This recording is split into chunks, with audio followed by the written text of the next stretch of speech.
বর্তমানে দক্ষিণবঙ্গ থেকে অন্ধ্রপ্রদেশের উপকূল পর্যন্ত একটি নিম্নচাপ অক্ষরেখা রয়েছে, সেই সাথে বঙ্গোপসাগর থেকে জলীয় বাষ্পের প্রবেশ বেশি রয়েছে।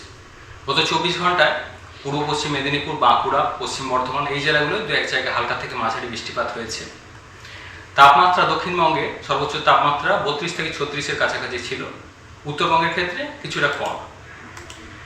14 তারিখে দক্ষিণবঙ্গের দক্ষিণের জেলাগুলো প্রধানত দু এক জায়গায় বজ্রবিদ্যুৎ সহ বৃষ্টিপাতের সম্ভাবনা থাকছে, সাথে দু এক জায়গায় দমকা হাওয়া, শিলাবৃষ্টির সম্ভাবনা থাকছে পূর্ব পশ্চিম মেদিনীপুর এবং দক্ষিণ চব্বিশ পরগনা এই জেলায় দু এক জায়গায়।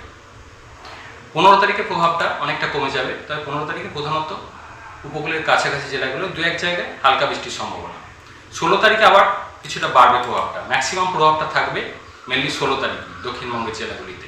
বজ্রবিদ্যুৎ সহ বৃষ্টিপাতের সম্ভাবনা থাকছে, দমকা হাওয়া দু এক জায়গায় 40 থেকে 50 কিলোমিটার প্রতি ঘন্টায়, শিলাবৃষ্টির সম্ভাবনা থাকছে পূর্ব পশ্চিম বর্ধমান, বীরভূম, বাঁকুড়া এই জেলাগুলোই দু এক জায়গায়।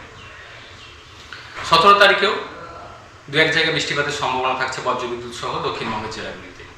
18 তারিখে প্রভাবটা অনেকটা কমে যাবে, প্রধানত উপকূলের কাছাকাছি জেলাগুলো, সেই সাথে পশ্চিমের দু একটা জেলায় হালকা বৃষ্টির সম্ভাবনা 18 তারিখে। 19 থেকে 20 আবার একটু বাড়বে, প্রধানত বিক্ষিপ্ত বৃষ্টির সম্ভাবনা থাকছে 19 থেকে 20 দক্ষিণবঙ্গের জেলাগুলিতে। উত্তরবঙ্গের জেলাগুলিতে প্রধানত শুষ্ক ওয়েদারই থাকবে আগামী এক সপ্তাহ। তাপমাত্রার খুব একটা উল্লেখযোগ্য পরিবর্তন থাকছে না আগামী কয়েকদিনে, হয়তো সামান্য একটু কমবে। কলকাতা পার্শ্ববর্তী অঞ্চলে 14 তারিখে বিকেল বা সন্ধ্যের দিকে কিছুটা সম্ভাবনা থাকছে বৃষ্টিপাতের, মেনলি 14, 16, 17, 19, 20 এই দিনগুলোই কলকাতার ক্ষেত্রে বৃষ্টিপাতের সম্ভাবনা থাকছে। প্রভাবটা সব থেকে বেশি থাকবে ম্যাক্সিমাম 16 তারিখে।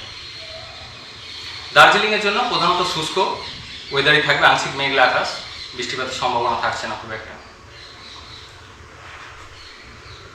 দীঘা পার্শ্ববর্তী অঞ্চলে বৃষ্টিপাতের সম্ভাবনা থাকছে আগামী এক সপ্তাহ, বিশেষ করে 14, 16, 17, 19, 20 প্রভাবটা ম্যাক্সিমাম থাকবে 14 এবং 16 তারিখে।